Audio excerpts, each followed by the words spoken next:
This is Living Real Radio, real issues in real time with your host, John Gotti, Greg Walton, and Julianne Staley. Living Real Radio is sponsored by Closets by Design. Imagine your home totally organized by Closets by Design. Call them today to schedule your appointment at 615-261-8700. That's 615-261-8700. Good morning. Welcome to Living Real Radio. I'm your host, John Gotti, along here with Greg Walton. And today we have the 20-something cast of St. Philip representatives. I know. The Utes. The Utes, as they said, and My Cousin Vinny. Yeah. Great movie. That's right. So we have Brian Conley, who leads our 5 o'clock group. Massimo DiStefano, who's the drummer and sound man. And then, of course, the amazing associate pastor who is still in his 20s, Father Bolster, Father Rose. Another year and a half of it. Another year and a half of 20s. Yeah. It's just ticking away. Soaking it all in. Yeah. I remember what it was like to... No, I don't. Never mind. No memories of that. Never mind. I don't remember what it's like to be change the topic. 20s. Young church, people in their 20s. See a lot of folks, or you see a lot of folks missing? What do you think, Father B? I see a lot of folks missing. Just in general, or just in the, I mean, I'm talking about that 20 areas. Mm-hmm. Yeah. Why do you think that is? Oh, man. I think a lot of my generation wasn't really raised to think it's very important, I think, to continue to go to church, to have... religion. I was listening to a podcast the other day that was talking about the nuns, the no longer religiously affiliated. And it was interesting. He was making a lot of distinctions between people's beliefs and church attendance and what they actually, do, just sort of socially or morally. And there's all kinds of distinctions in there. We hear people are spiritual, not religious anymore. And he was saying, yeah, that's true, but there's still a lot of people still believe kind of in terms of Christian doctrine and believe in God and all those kinds of things. And it's true with the young people, young people maybe is a little bit higher, but it's not like all that kind of higher. Anyway, I don't know. I can speak at least from my kind of experience of growing up Catholic and being friends with Catholics of different sort of intensities of practice and belief and Catholic school and that kind of thing. And I think a lot of times it just wasn't presented to us as something very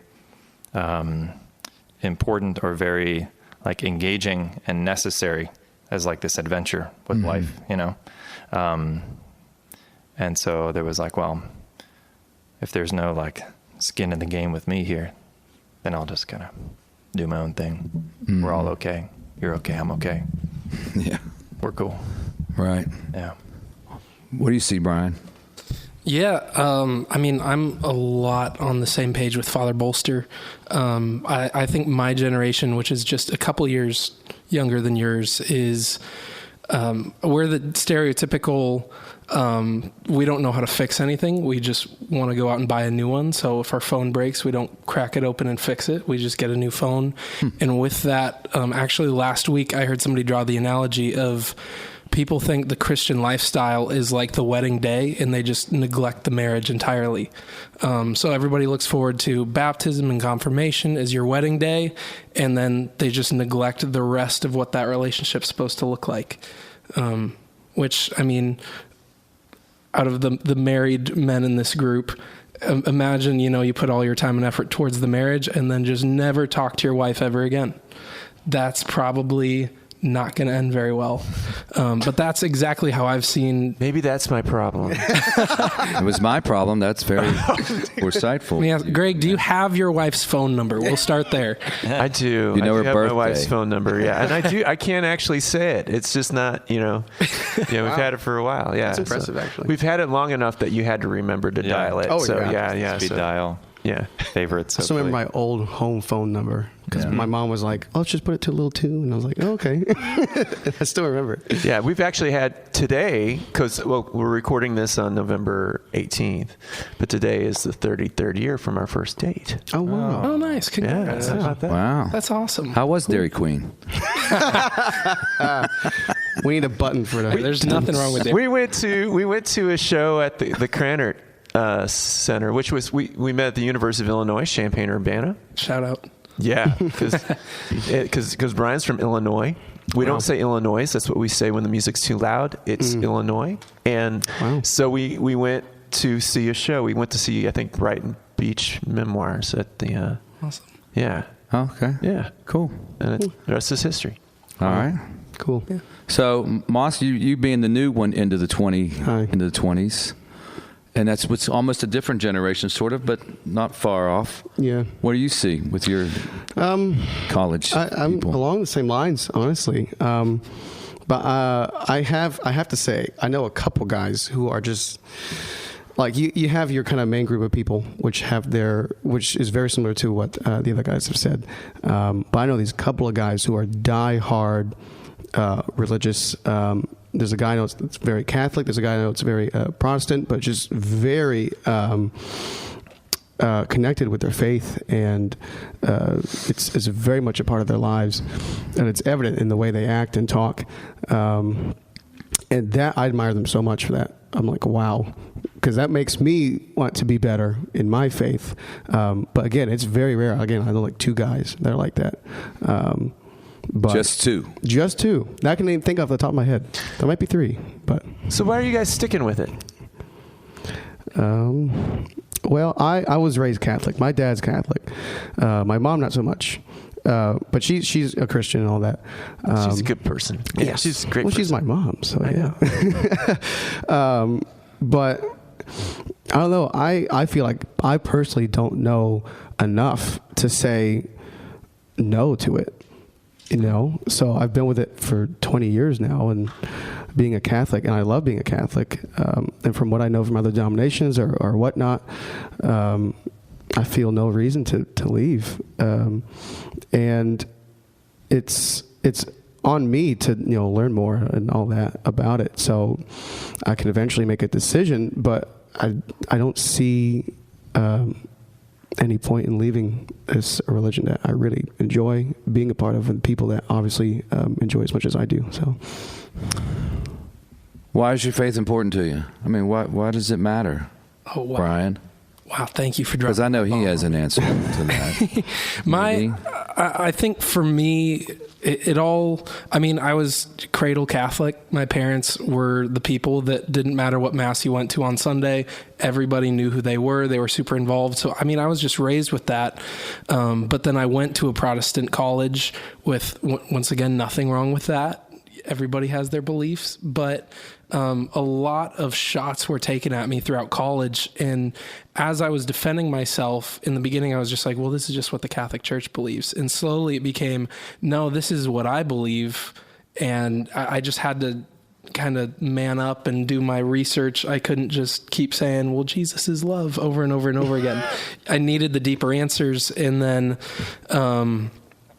with college, I mean, everything changed, so something started slipping. And for me, unfortunately, that was the 3-block walk to the local Catholic church on Sunday mornings, because Sunday is the day you get off. And there was, like, it sounds cheesy, but there was literally a Jesus-sized hole in my heart that something was missing. I didn't know what it was. And then I met somebody that was also Catholic. I think we were the only two on campus.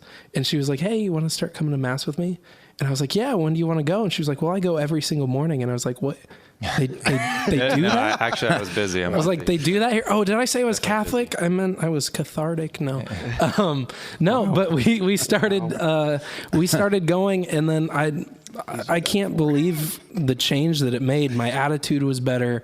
I started not blatantly, chasing people around screaming John 3:16, but even like people in the coffee line, I found myself kind of ministering to people and trying to help people see the path that God wants to lay out for them. So that was me. Father Bolster, what about you? And being 29, you're one of the young priests. 28, sorry. Didn't want to push it. But Savor my youth. you savor it. And the reason why I feel that your faith is obviously important to you because you're a priest. So that might lead to the question of, why did you choose priesthood? Mm-hmm. Yeah. It's funny, whenever I tell my vocation story, the actual vocational part is like 20%. Because for me, I am a Christian too. Like I'm a Catholic too. I'm a soul that needs saving too. St. Augustine has this great line, with you, I am a Christian. For you, I am a bishop. So my need for the Lord, my need for faith, and it's, varying degrees in my cooperating with the grace and failing at it. Like I'm there with all of y'all. I stand in the confession line too, which is really humbling and awesome. But then I also am a priest. I'm the one, leading and mediating and being Christ in a very unique way. So it's different, and it should be, and that's fine. But I had a really unique upbringing, I think, in that I was always very rooted in the doctrine, in the truth of it, I like learning stuff. And so I was never really intellectually questioning it. So I always saw the truth and beauty and like objective value of it, and so it's like, why is the faith important? Because I think it's important in itself. I think God is real, and he's either real whether you think he is or not, and Christ is real and he's a savior, whether you think he is or not. And he founded the church and he offers you salvation, whether you like it or not. The question then is okay, well, how did I come to appropriate that, to accept that, to make that, to adhere that with my life? And that really just came about through a program called Fraternus, like a young men's youth group, 6th through 12th grade boys mentorship program, that I got involved in my junior year of high school. That really helped me to take the truth and the structure and the good stuff, and really helped it fill it out and make it more personal, make it more my own. And by that, I basically just mean I started praying. I started treating all of this in the context of a relationship, not just stuff to learn and stuff to do, good as they are, but stuff to give my life to. I found in it the meaning of life. This is actually it, that we don't all have just our own little corners, but there is a meaning, and we're made for it. We have these Jesus-sized hole in our hearts. All of us do, whether we know it or not. So coming to that was huge for me. And then very quickly it was just well, okay, so let's help people with that. Help people, help fill that hole for people, which as priests we do in a unique way. But I love it. Cool.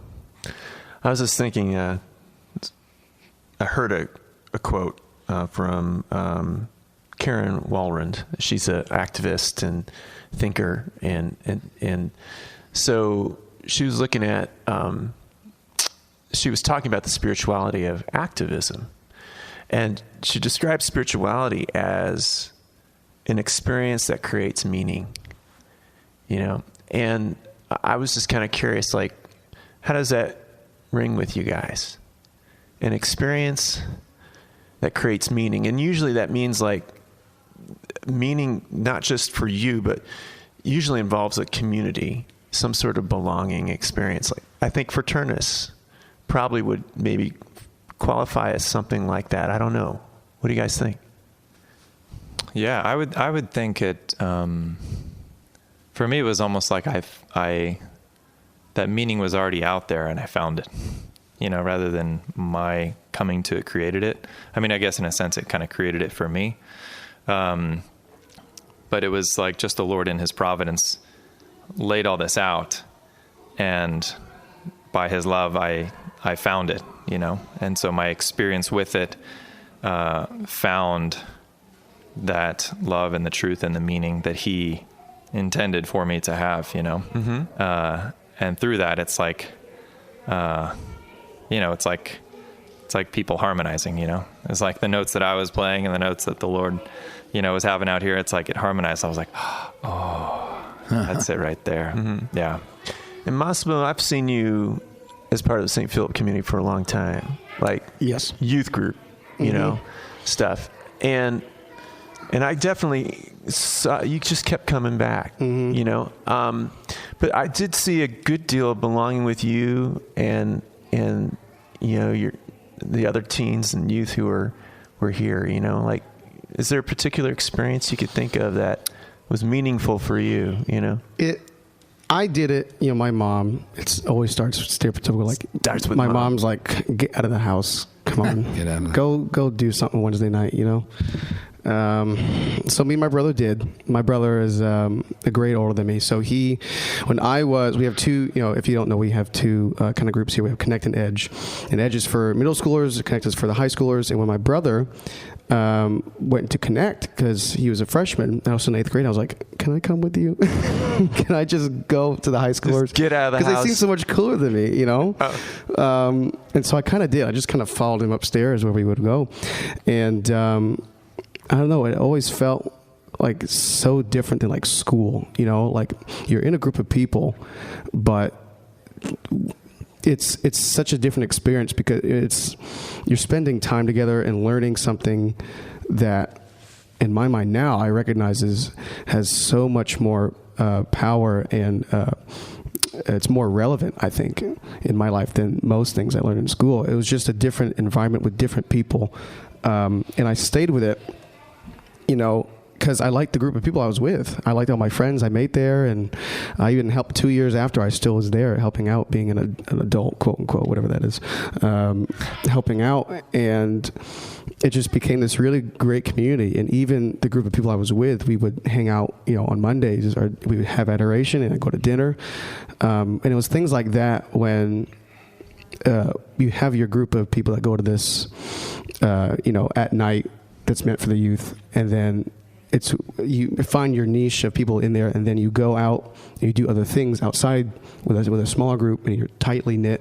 And I had that with a lot of friends. Then we moved off to college and all that, but it was very nice. Because you have a group of friends, I think, at school, and then you have like your church friends, I think. And that's what I had in high school, and it was very, very good to have. Because you can kind of share things differently with them than you would with people at school. I just went to public school, so it wasn't like a Catholic religious school or anything like that. But yeah, it was a really cool experience either way. How about a song?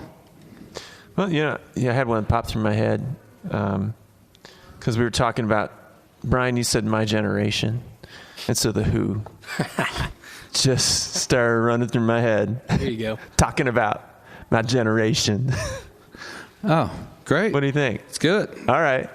So here's My Generation, The Who, on Living Real. You're listening to Nashville's Hippie Radio 94.5. The show's made possible by Closets by Design. We can't feature the songs from this broadcast on our podcast, but you can find links to the songs in this episode's description. Thanks for listening to Living Real. Welcome back to Living Real Radio here with Greg Walton. Julianne Staley is at NCYC. Ooh. Oh, National Catholic Youth Convention. Yes. Where we used to go, Greg, when we were... Definitely. Greg and I played that a number of times when we were youth. We are not youths anymore. When we were youths. Yeah. But, Cousin Vinny. The question I'm going to propose to Brian and Father Bolster is... Sorry, Massimo. Yeah, that's fine. Well, you're in it too, because you're on Brian's team, just because. Brian's team. Oh, no. Musical tastes. Oh, no. Here it comes. I love it. Musical tastes for Mass. Musical taste for Mass. I like this question, Music actually. for Mass. Now, Brian's rocking out Sunday night. 5 p.m. is our contemporary kind of geared towards, And it's rocking. Yeah. It's rocking. But I'm not going to say anything bad about it. Yeah. But I would like your opinion and your options of where we could go. What you see. What do you feel as the young church? Because the music draws. It's drawing a lot of people who are coming to that Mass. Mm-hmm. Don't you think? Yes, I would say so, yes. Yeah. But And I know you come from a different place, that of where chant or things of that nature that draws people. Because you said something to me that made so much sense when you first came here, that you didn't want to hear what was on the radio because you wanted to go to someplace different. This is a place for dialogue where nobody's hating on anybody. No, yeah. But expand on what do you? Yeah, I think everything has their place. I think I love Christian music. Maybe that's a surprise. No, I know you went to the Michael W. Smith concert when you. Yeah. Right. I just went to the Crowder concert last week. Oh, nice. Cool. I met him. Did you really? Awesome. I met him. Yeah. Wow. Wow. One of our people has hookups. They got me hookups. 1 to 10, how good is the beard? Wow. 9.5. Wow. Yeah. It's quite a beard. It is quite a beard. He's pretty close to Catholic. I met him. We took pictures, and he was like, "You like this?" And he pulled out a How to Pray the Rosary guide from his back pocket, completely No way. unprovoked. Wow. I was like totally stunned. I've been watching his lyrics for a while. They were like issuing me away, and like really close. I was like, "Wow, that was amazing." That's cool. I mean, he wrote like a Requiem Mass album. Like, come on, man. Yeah. Yeah. Come Yeah. on. Bring it son. on. Yeah. Yeah, in high school, I totally loved Christian music and listening to it. I still listen to some of it in the car and stuff. And I didn't grow up on chant or polyphony or Latin Right. or anything like that. So when I went to seminary and experienced that, I was like, whoa. You had an experience that created meaning. I had an experience. Yeah, I found the meaning there. You found the meaning. Yeah. Yeah. Greg's point. There we go. Yeah. Good. And so it was like, okay, what's this? And then my mom grew up high church Episcopalian. They were singing Mozart at church and all this kind of stuff. And we weren't, and that honestly kept her away from the church for a long time. She was Episcopalian, for like 12 years after marrying my dad, not being Catholic, because she was like, well, like we're singing this incredible music that like brings me to tears. And we're like not singing that kind of stuff. And whatever we were saying, we're doing it really poorly in the Catholic Church. So she was like, so how could that be the true church? Like, I'm going to be just chilling in my Episcopal church. And then she further along in her journey. Anyway, so I think when I got there and just like experientially, seeing that difference, it just had me start to think. And I saw how fitting it was. It wasn't just like, okay, this is an argument like do ABC, therefore D, therefore we should have chant at Mass, But it was just like, I just saw what we were doing here, coming in with that very kind of like prayerful interior thing, which was really kind of important to me at the end of high school. And it was just like, this music helped me pray at Mass in a very interior, quiet, peaceful way, in a way that like nothing else can here and now, and so like rocking out in my car, like I love it. And that's like totally fitting. So experience that, personally, but then also starting to like read church documents about like what the church proposes, in terms of fitting music for Mass and why, that it's not just like, oh, this is because we like this better. But it kind of gives some of those reasons of like universality and a beauty and nobility and that kind of thing. While also saying that like, but everything has its place, and just kind of starting to look at some history too of like where we were in the past 50 years, 100 years, I mean, I don't pretend like, before like in 1940, everything was perfect. Like, no way. Like church music has always been a mess, like it always has.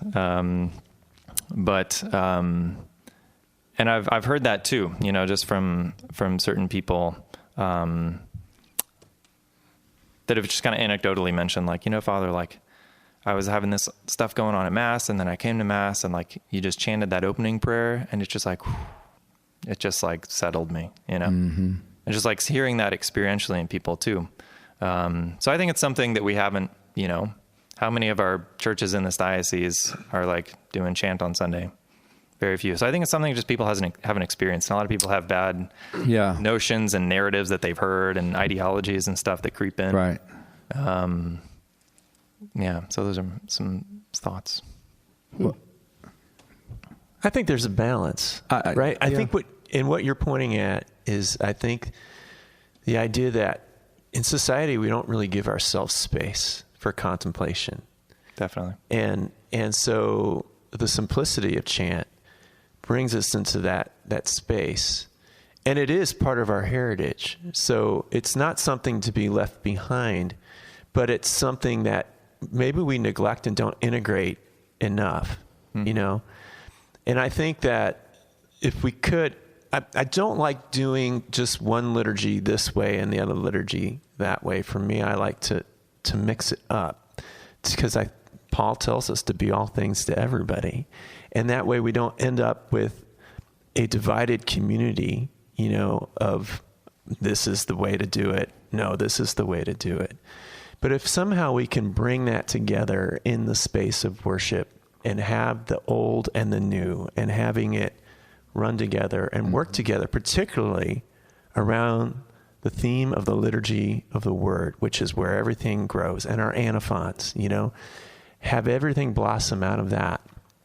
We have something really beautiful and something that will speak, because I think people are coming to the 5 p.m. because they're experiencing God through the vernacular of contemporary, you know, and you had an experience of finding God in the vernacular of the old, you know.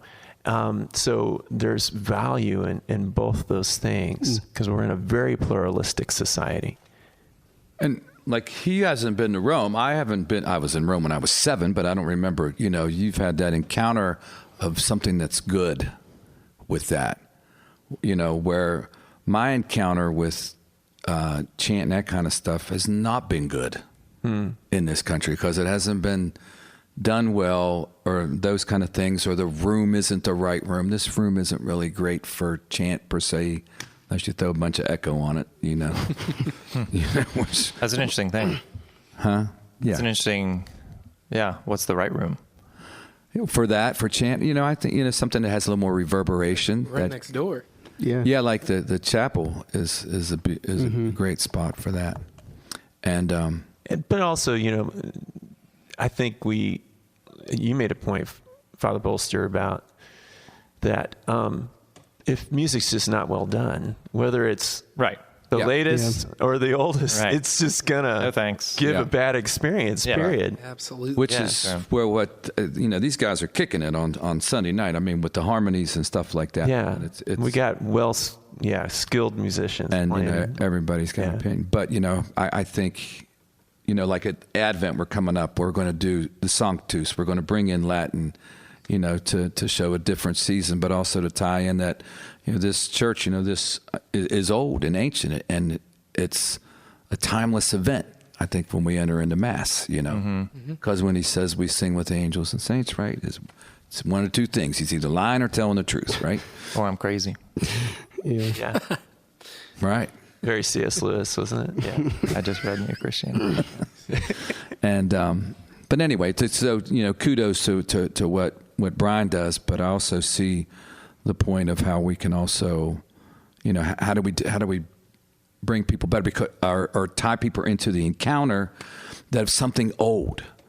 Because if you're just hearing something new, then it's just about today, and it's not just it's about all of it. It's about God speaking to us through history and into the now, and you know, so to tie into this place where, what does worship look like in heaven?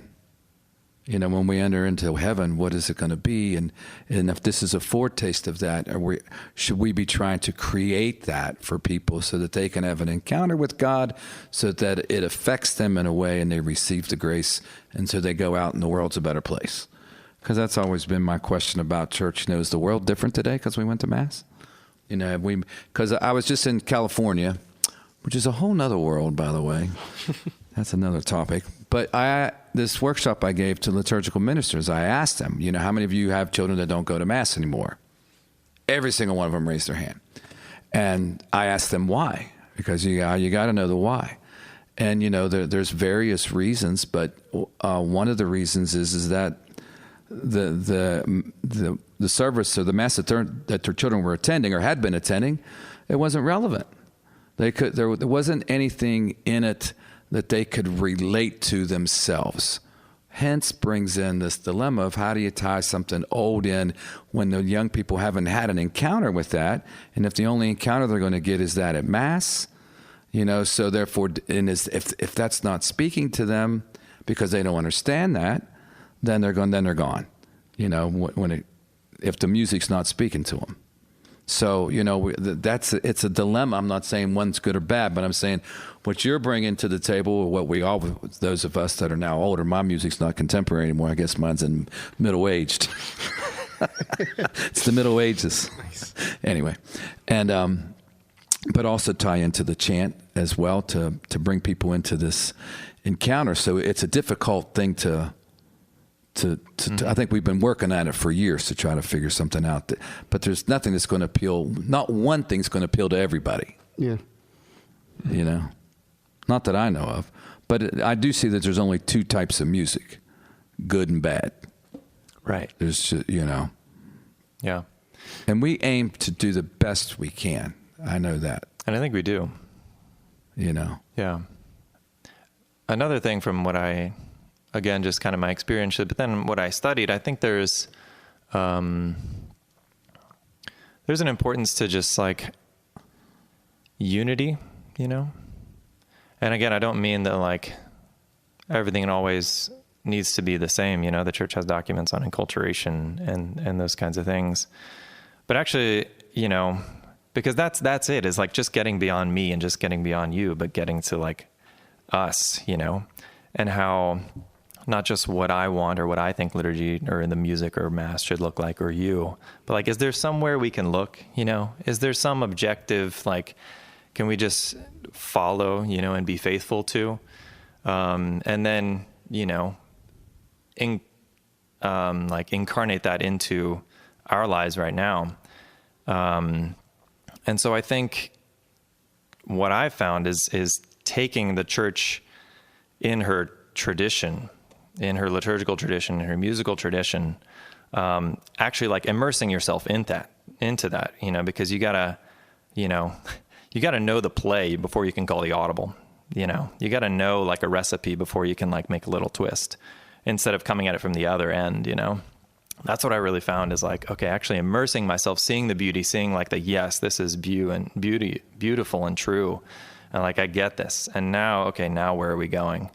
Instead of where I feel like a lot of times we come with is like, okay, we're doing our thing, oftentimes very contemporary. And now let's like, okay, take like a Latin phrase and just kind of sprinkle it in. And that's like kind of what this is about, right? Right. No, I don't think so. I think we got to look at it from the other end, because I think honestly, that's what the church actually proposes, more than just what I think or you think, but like, I think that's what she's guiding us to do. And I just don't think we've done that. So we just don't even really know, Yeah. So it's a beautiful adventure, it's exciting because I've experienced so much fruit in my own life and seen when people, try to do that as well. It's just an interesting thing. I don't know. I never see people who immerse themselves in the like beauty and tradition of the church and then say, yeah, that did good for a couple of years. And then I went back to, rock band Mass, Uh-huh. I've just never seen that. I see a lot of the opposite, and again, this is not judging anyone. Yeah. But we're just talking about stuff. Yeah. Anyway, just some of my experience. Yeah. Yeah. Well, on that note, Father, you got a song? Because I know you got to go, and this is perfect timing. Yeah. Yeah, we can do something a little old. Yeah, that's what Sweet. Let's do O Esca Viatorum, which was written, I think, a couple of 100 years ago. I think I had that for dinner last night. Yeah? How was it? Did you put the red pepper flakes on there? Yeah. By Heinrich Isaacs. But it's a Eucharistic piece. O food of the wayfarers. It's beautiful. Awesome. Well, Father Bolster's got to go, so he's not going to be on the back half. Thank you, Father, for being here. Yes. And we'll be right back on Living Real Radio, brought to you by Closets by Design. Benjamin Franklin once said, "There is a place for everything in its place." For most of us, that's easier said than done. Let the professionals at Closets by Design help you find a place for all of your everythings. They're experts in maximizing your storage space by creating new organizational units for any space in your home. Imagine your home totally organized, along with your office, pantry, closet, or garage. Call locally owned Closets by Design today for your free in-home consultation and save 40% off their everyday low prices, plus receive free installation. They'll design and price your new space during the visit. Call 615-261-8700. That's 615-261-8700 or online at closetsbydesign.com. Welcome back to Living Real Radio. I'm here with John and Gotti. I'm Greg Walton, and this is Living Real. Yeah, and we're here with Massimo Di Stefano. Right? Di Stefano. Di Stefano. Mm-hmm. We're here with Massimo Di Stefano. Cool. I've been saying it wrong for like 5 years. Di Stefano. Di Stefano. There was a guy that was straight up just like, that sounds more Italian. I'm like, what?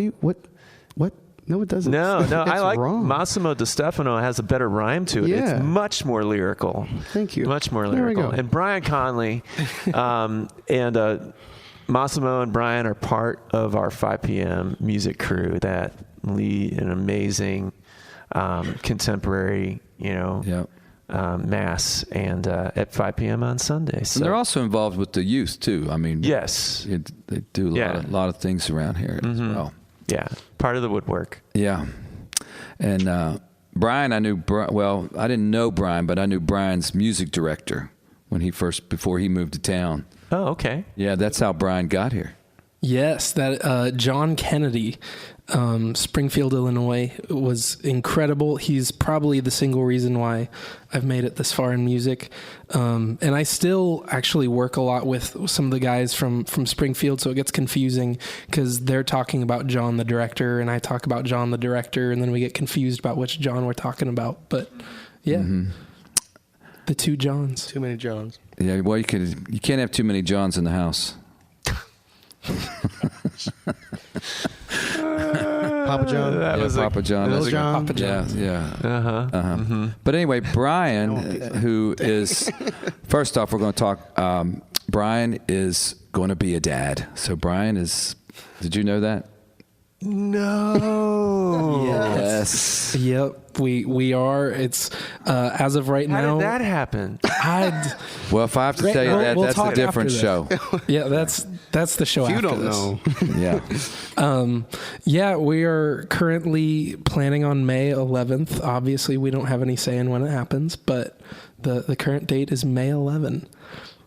Well, congrats. Isn't that great? Yeah. That's great. awesome. Woo. And Brian and Cammie have been, it'll be almost a year that you have been married then, right? Yes, it happened very quickly. But yeah, we got married in June of last year.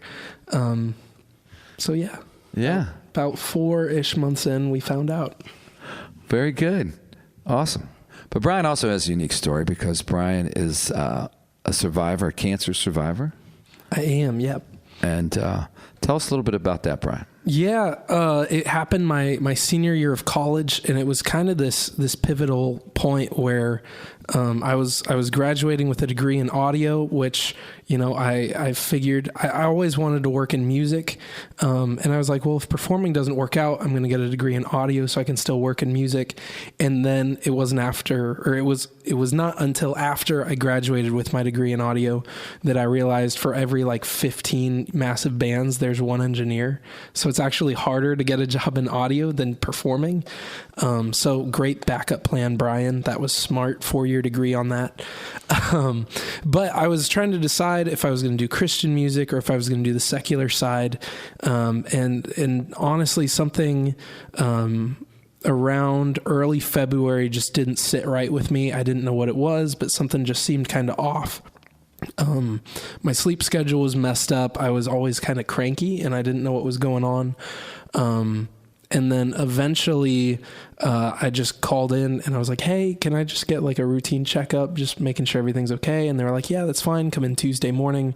And I did. And the short version of that is they were looking for some kind of an athletic injury, probably like some kind of a hernia or something like that. And as they were looking, they were like, we couldn't find anything like that, but we did find cancer. And then it wasn't 2 hours after I got the call, I was on the operating table.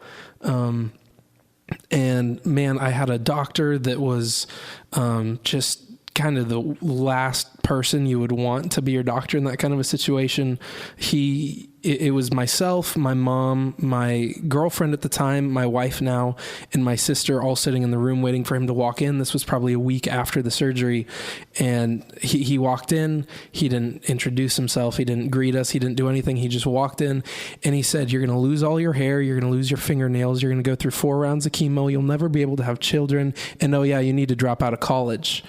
And for those of you who don't know anybody who's gone through cancer, let me dial into one of those, and that's not able to have any children. The way chemo works is it will attack anything fast growing. They don't know how to pinpoint cancer cells, so they just release this bacteria in you that just kills anything growing rapidly. Not getting into too much detail, but for men, that is the reproductive system. So for the longest time, we didn't know if I'd be able to have kids, which now I've got one on the way. That's incredible. But it was just this terrible situation. I remember looking over, like my wife was in tears. My mom, I think, was about ready to jump out the window. And after all of this, it had such a big impact on my sister. It actually sent her to counseling, and she still talks to a counselor over it. It just wrecked my family. But I mean, we all stuck together, and then little by little, looking back at it, my wife is the kind of person that's like, yeah, but did you see God in that? And I was like, no, not at all. Why would God be in this? And then, man, she was such a blessing. She just kept pointing out little things that I would have completely overlooked. Just a couple of those is, they told me I could come in Tuesday morning because they had a cancellation. As I was in the waiting room, the lady who canceled came in and was like, no, I didn't cancel. I'm supposed to be here for my 8 a.m. appointment. And they were like, no, you canceled. That guy over there, and pointed right at me, was like, he's the guy that has your appointment now. And they had a surgeon that dealt with that specific type of cancer once every 2 weeks, only on Tuesday. And it happened to be the day that I was there. Wow. So there was all this stuff that, once again, I completely over my head, but she was catching all this.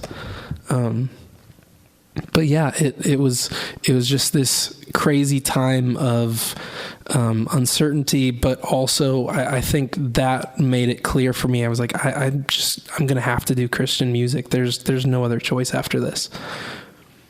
And you're in full remission, right? I mean, it's gone. It is gone. It's gone. My last appointment that I had was about a year ago, Thanksgiving. Actually, it was a year ago, Black Friday. And they were like, we're going to be honest with you. We recommend you come back every year. But at this point, you're at like 0.001% of it coming back. So if we never see you again, have a great life, man. So, wow. Yeah. Whew. Whew. You got anything? Praise God. Praise God. Amen to that. Yeah. So I'm sure that was a faith boost, to get through something like that, It was the way I tell people, it was the best thing that ever happened to me, and I wouldn't wish it on anyone. Yeah. But, yeah, because it doesn't always go that way. No, unfortunately. Yeah.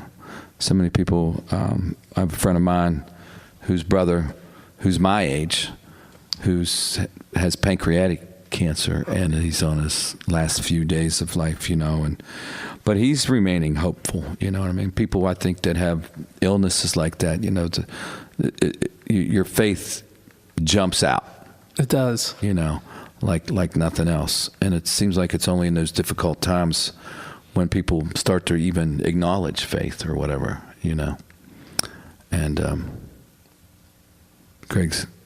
Yeah, no, I was just thinking about the fact that just God sustains us, Yeah. And like you said, He kind of used that experience as a way of showing His love and presence, right, in our lives, and it can be a powerful thing, and it doesn't always end, with the storybook ending. But I know so many people who have still had a profound encounter. You know? Yeah. And we're glad you're here, Brian. And both you guys are amazing assets to this parish. Yeah, real gift. Real gift. And I'm grateful that this, we're coming up on Thanksgiving week. And by the way, my daughter will be married by the time this thing airs. Yeah. Oh, wow. Yeah. That's right. Dominica I will have a son-in-law. Yeah. Nice kid. You better. Yeah, you said that. That's it though. Yeah, that's He's all right. No, he's a good kid, and but I worry about them in their faith journey. You've had Cammie's father's a minister. Mm-hmm. You've had this experience. Your parents are involved in church and all that kind of stuff. Where I worry a little bit about Dominica because I know she goes to church, but on his side, there's not really much faith going on. And so when kids come into play, good people, really, really good people. And so, I just keep praying for them that they'll choose that and that'll make a difference in life. But anyway, on a different point, as we start to close, that one of the hidden secrets with these two is Massimo is probably the best singer in the country. Oh, calm down. Is hidden. Did you ever heard him do the Journey thing? Yeah, I did. I saw it on YouTube. My question is can we get an MP3 of that so we can play that? Yes, we can. That's what we want to close with. All right. Oh, goody. We'll do that. Yeah. That's pretty epic. Yeah, it's pretty epic, Yeah. Wow. I don't know what to say. I've been trying to make you famous since the day I heard which it. Journey song was it a cover of? It was Lights. Lights. Yep. Yeah, and it's killer. So when y'all hear this, it's not Steve Perry. It's Massimo Stefano. Yep. Yes. Wow. And, So we'll get you up. I mean, nobody's heard you sing at Mass or anything yet, but we're going to try to work on it. Yep. You nervous about that? Oh. Come on. No. Oh, you're not nervous? Oh. No. Oh, well, No. Has he sung for you more? No. What? No, he is not. We have to make that happen. But today, Wow. Yeah. Massimo, we're going to put him up there to do his thing. Yeah. And his father's a great piano player, so and I know that comes from him. But today we also celebrate Christ the King as the last day of the liturgical year. Yeah. And next week we have Thanksgiving, but also we enter into Advent, new season. So we can't believe it. We celebrate. Year flew by. It did. It flew by for sure. And we celebrate that Jesus is coming. Mm-hmm. The Lord is coming. Anything on that, Greg, as we close out today? Oh, Jesus comes soon. That's what I always say. When there's always issues, I say there's one of two things that got to happen. Jesus got to hurry up or aliens got to show up. One or the other. I think the aliens are going to get here first. There, well, that's what that'll just give people a different perspective outside of what we know. Mm-hmm. And I had that conversation the other day with a priest friend of mine about aliens and stuff. He says, there's probably it's a big universe. How could there not be, God, there has to be life in another God present in a way that we don't know. The probability with, I think, the slimmest kind of mathematics, whatever, is that the possible life on planets in our galaxy is in the billions. That there's billions of other planets that have life. They have life. Yeah. Billions. In our galaxy. I wonder if we ever see that in our life. I'm enamored by space and all that kind of stuff. Now that we're celebrating Christ, the King of the universe, because the comment I was, well, Jesus is the King of the universe, and we call Mary Queen of the universe. So is she? Yeah, I know. It's funny because Larry Norman, he's one of the founders in Christian music, and Christian rock, has a song called "Unidentified Flying Object." It's about Christ, But and it says, and if there's life on other planets, then I am sure that he must know, and that he's been there once already and has died to save their souls. Yeah. Oh, that's a great line. Isn't that a great line? Yeah. Yeah. That's a great line. But anyway, guys, thanks for being here today.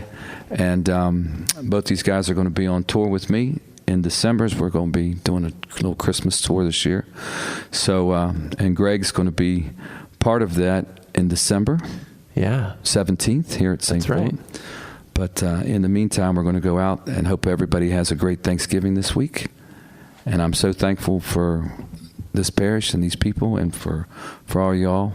Yeah, thanks, John. Yeah, thank you. Oh, man, it touched me. Oh, That was an Right here. experience that has meaning to me. yeah. There you go. That's right. Throwing that in there. There we go. So here we go with Massimo Di Stefano and Lights. Lights, his version. So go out, God bless, and smile at somebody. You're listening to Living Real Radio on Hippie Radio 94.5. You've been listening to Living Real Radio, real issues in real time, with your host, John Angotti, Greg Walton, and Julianne Staley. Be sure to tune in every week at 8 a.m. to Living Real Radio. Living Real Radio is sponsored by Closets by Design. Imagine your home totally organized by Closets by Design. Call them today to schedule your appointment at 615-261-8700. That's 615-261-8700.